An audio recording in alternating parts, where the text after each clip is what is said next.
Let me ask you something real. When someone pulls away from you, do you chase them or do you disappear too? Here's the truth no one dares to say out loud. The people who run from connection are the ones who crave it the most.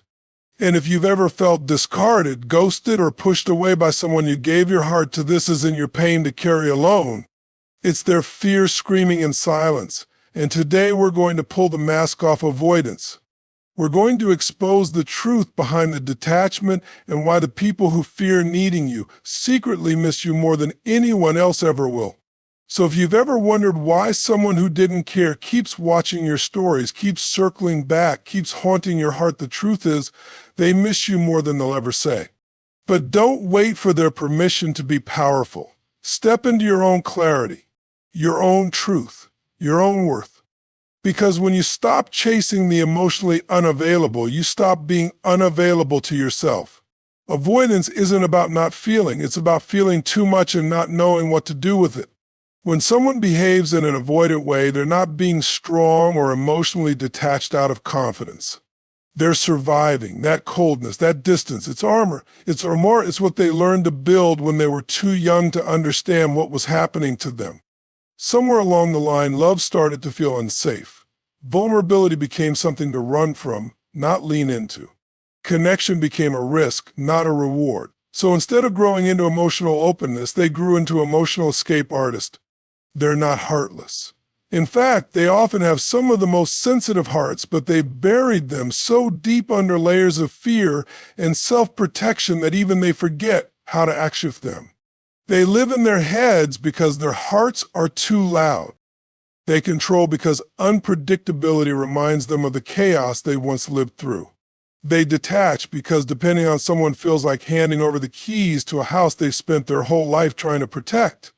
It's easy to take an avoidant person's behavior personally. When they withdraw after intimacy, when they ghost you after a deep conversation, when they say one thing and do another, it feels like rejection.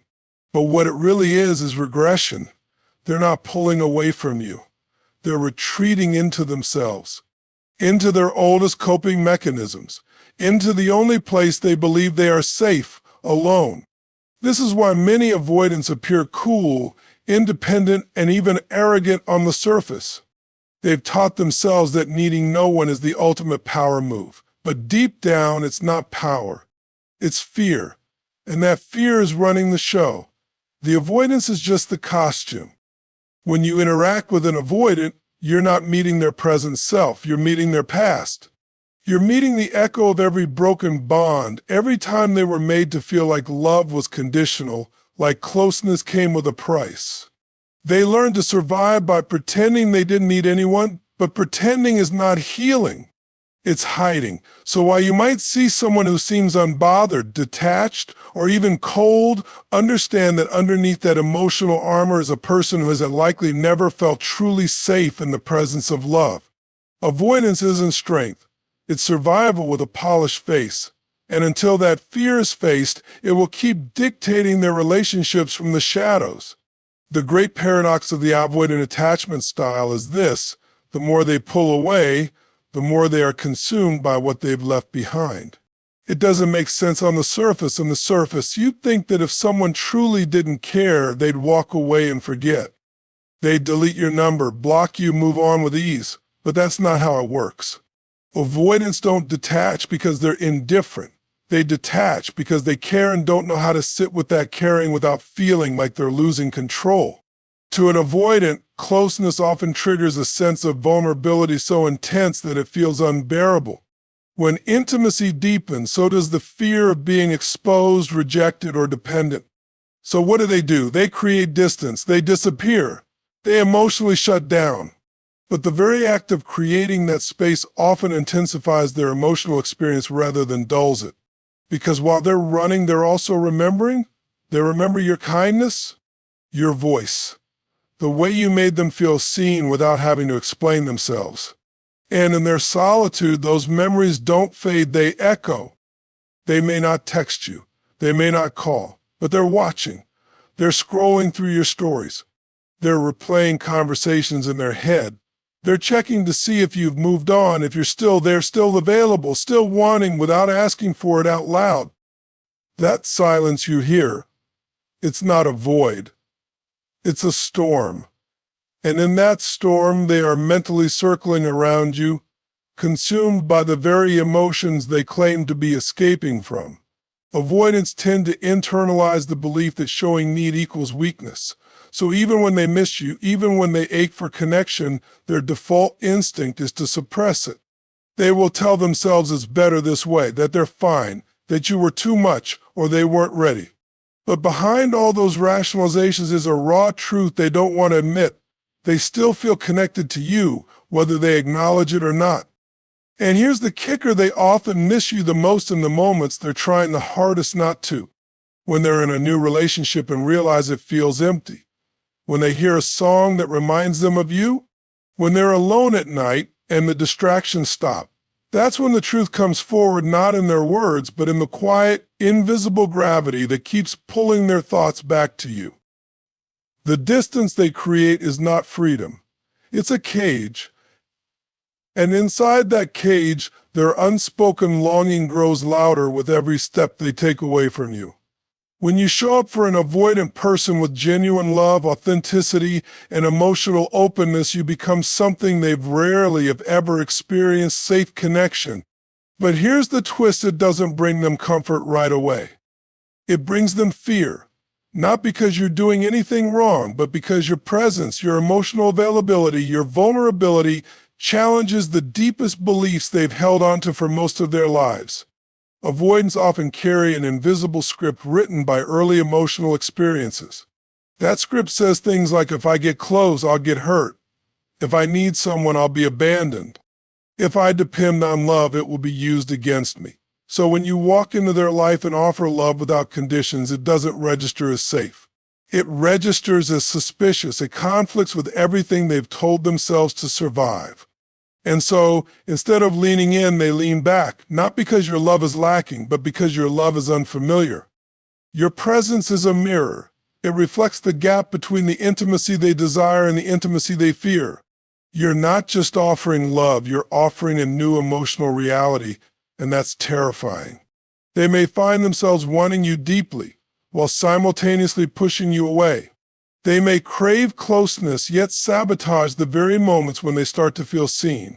This isn't because they're manipulative. It's because they're overwhelmed, because closeness activates wounds that haven't been healed, only hidden.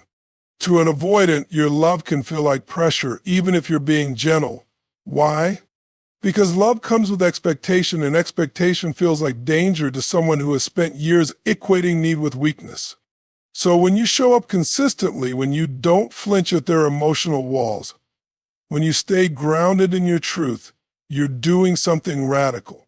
You're rewriting their emotional script without even knowing it. But that doesn't mean they'll embrace it right away. In fact, your love might push them into retreat. It might make them feel more exposed than ever before.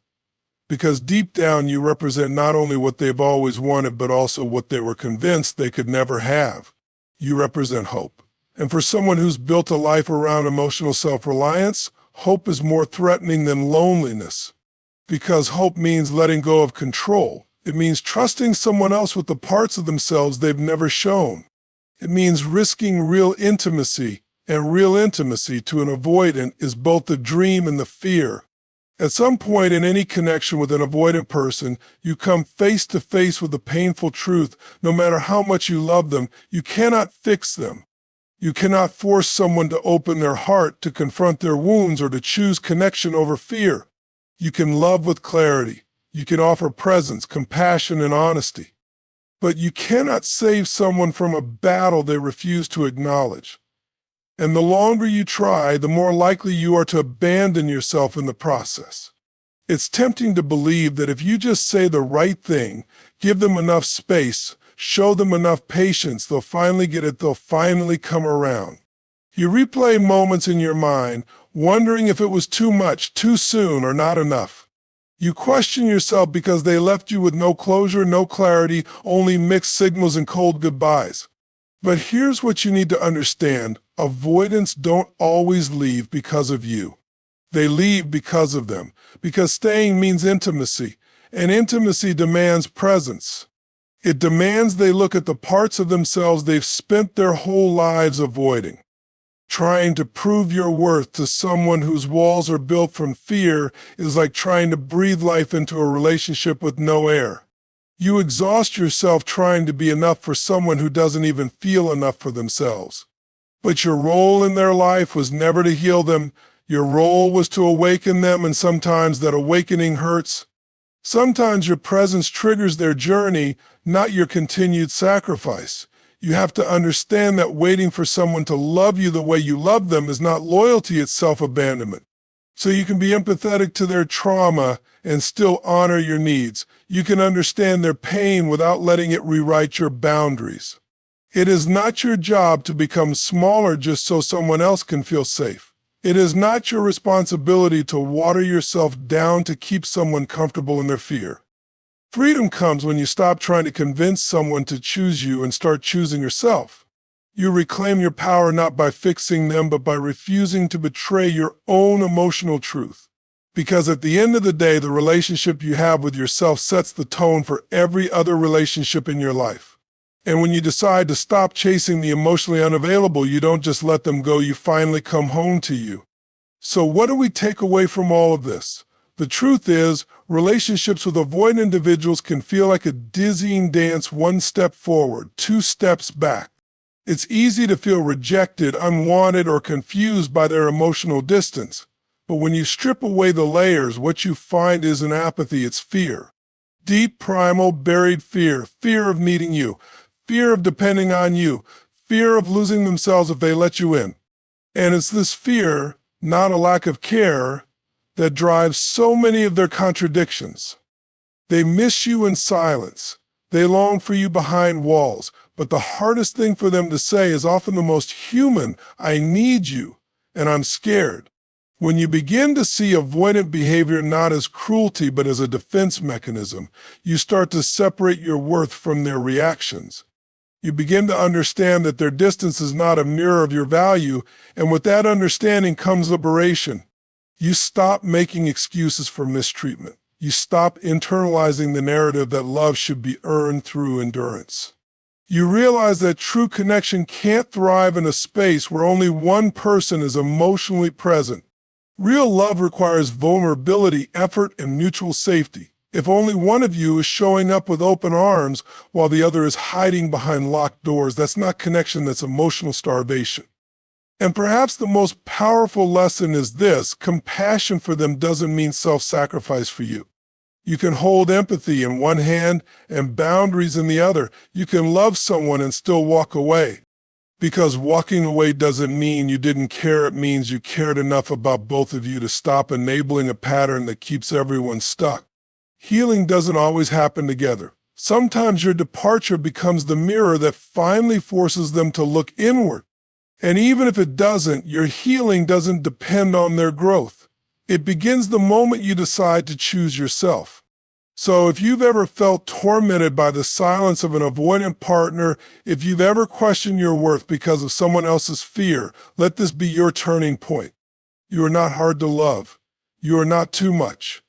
You are simply someone who wants depth, truth, and emotional presence. And those needs are not a burden, they are your compass. Follow them. Because when you stop settling for partial love, you make room for the kind of love that doesn't run, doesn't hide, and doesn't fear needing you. Thank you for showing up, for listening, reflecting, and choosing to face the hard truths most people run from. If something in this message stirred something inside you, let that be your reminder you're not alone, and you're not crazy for wanting more. You deserve relationships that are rooted in honesty, mutual respect, and emotional safety. If this resonated with you, share it with a friend, with a partner, with someone who needs to hear it. And most importantly, take it with you. Let it fuel your healing, your clarity, your boundaries. Until next time, stay rooted in your worth, grounded in your truth, and never shrink yourself for love that doesn't know how to hold you. Thank you. Take care. Goodbye.